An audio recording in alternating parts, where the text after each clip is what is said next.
महाराष्ट्रात विधानसभेच्या निवडणुका नुकत्याच पार पडल्या असून महाराष्ट्राचे मुख्यमंत्री एकनाथ शिंदे यांचा कार्यकाळही संपला आहे। त्यांचा कार्यकाळ 26 नोव्हेंबरला संपला। यानंतर शिंदे यांनी ठाण्यातील निवासस्थानी पत्रकार परिषद घेतली। त्यात त्यांनी मोठं वक्तव्य केलं। ते वक्तव्य म्हणजे लाडक्या बहिणीच्या लाडक्या भावाचे स्थान हे इतर कोणत्याही पदापेक्षा मला श्रेष्ठ आहे, असं त्यांनी विधान केलं। यासोबतच त्यांचे पुत्र खासदार श्रीकांत शिंदे यांनी ट्विटरवर त्यांच्यासाठी एक भावनिक पोस्ट केली आहे, जी आता जास्त व्हायरल होतीये।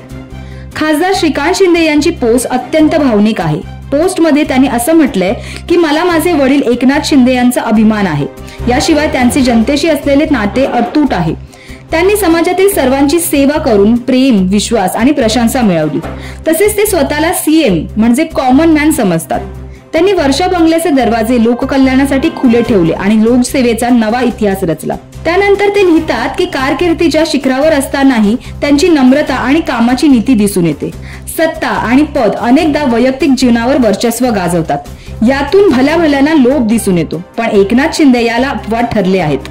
लोकसेवेला त्यांनी नेहमीच प्राधान्य दिले, असे खासदार श्रीकांत शिंदे यांनी आपल्या पोस्ट मध्ये लिहिले आहे।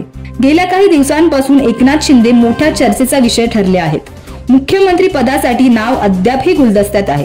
काही दिवसांपूर्वी काही बातम्या व्हायरल होत होत्या, त्या म्हणजे एकनाथ शिंदे नाराज असून त्यांनी आपल्या मुलाला उपमुख्यमंत्री करण्याची मागणी केली होती। मात्र एकनाथ शिंदे यांनी पत्रकार परिषदेत या सर्व बातम्यांना खोडून काढत त्यांनी महायुतीच्या होणाऱ्या मुख्यमंत्र्याला पाठिंबा दिला आहे।